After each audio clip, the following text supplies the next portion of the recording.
ಗರ್ಭಿಣಿ ಹೆಂಗಸು ಕರೆಕ್ಟ್ ಆಗಿ ಟೈಮಿಗೆ ಊಟ ಮಾಡ್ತಾರೆ. ಊಟ ಮಾಡಿದ್ರೂನು ಅವ್ರ ಹಿಮೋಗ್ಲೋಬಿನ್ ಯಾಕೆ ಕಮ್ಮಿ ಇರ್ತದೆ?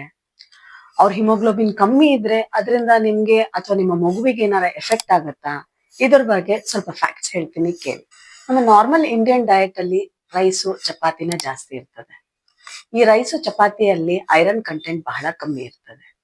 ಐರನ್ ರಿಚ್ ಫುಡ್ ಇರುವಂತದ್ದು ಅಂದ್ರೆ ಗ್ರೀನ್ ಲೀಫಿ ವೆಜಿಟೇಬಲ್ಸ್ ಅಂತ ಹೇಳ್ತೀವಿ, ಇಲ್ಲ ಜಾಗರಿ, ಇಲ್ಲ ನಟ್ಸು, ಇದರಲ್ಲಿ ಐರನ್ ಜಾಸ್ತಿ ಇರ್ತದೆ. ಬಟ್ ಅದರ ಇಂಟೇಕು ಬಹಳ ಕಮ್ಮಿ ಇರುತ್ತೆ ಮನೆಗಳಲ್ಲಿ. ಸೊ ಹಾಗಾಗಿ ಪ್ರೆಗ್ನೆನ್ಸಿಯಲ್ಲಿ ಡಯಟ್ ಮೇಲೆ ಕಾನ್ಸಂಟ್ರೇಟ್ ಮಾಡಿಲ್ಲ ಅಂತಂದ್ರೆ ಐರನ್ ಡೆಫಿಷಿಯನ್ಸಿ ಅನಿಮಿಯಾ ಕಾಮನ್ ಆಗಿ ನೋಡ್ತೀವಿ. ಸೊ ಈ ತರ ಇತ್ತು ಅಂತಂದ್ರೆ ಅದು ತಾಯಿಗೂ ಎಫೆಕ್ಟ್ ಆಗತ್ತೆ, ಮಗುವಿಗೂ ಎಫೆಕ್ಟ್ ಆಗತ್ತೆ. ತಾಯಿಗೆ ಸುಸ್ತಾಗತ್ತೆ, ಕರೆಕ್ಟ್ ಆಗಿ ಕೆಲಸ ಮಾಡದೇ ಇರಕ್ ಆಗೋದಿಲ್ಲ. ಅದರ ಜೊತೆಗೆ ಪ್ರೀಟರ್ಮ್ ಡೆಲಿವರಿ ಆಗುವ ಚಾನ್ಸಸ್ ಇರ್ತದೆ, ಅಥವಾ ಡೆಲಿವರಿ ಆದ ನಂತರ ಹೆಚ್ಚಿಗೆ ಬ್ಲೀಡಿಂಗ್ ಆಗುವ ಸಾಧ್ಯತೆ ಕೂಡ ಇರ್ತದೆ. ಇದನ್ ಬಿಟ್ರೆ ಮಗುಗೆ ಬಂತು ಅಂದ್ರೆ ಮಗುವಿನ ಗ್ರೋತ್ ಕಮ್ಮಿ ಆಗ್ಬೋದು, ತೂಕ ಕಮ್ಮಿ ಆಗಬಹುದು. ಟೈಮ್ಸ್ ಮಗುವಿನ ಹಾರ್ಟ್ ಬೀಟೇ ಸ್ಟಾಪ್ ಆಗ್ಬೋದು. ಇದನ್ನ ಸ್ಟಿಲ್ ಬರ್ತ್ ಅಂತ ಹೇಳ್ತೀವಿ. ಹಾಗಾಗಿ ಐರನ್ ಟ್ಯಾಬ್ಲೆಟ್ ಅನ್ನ ತಗೊಳ್ಳೋದು ಮರಿಬೇಡಿ.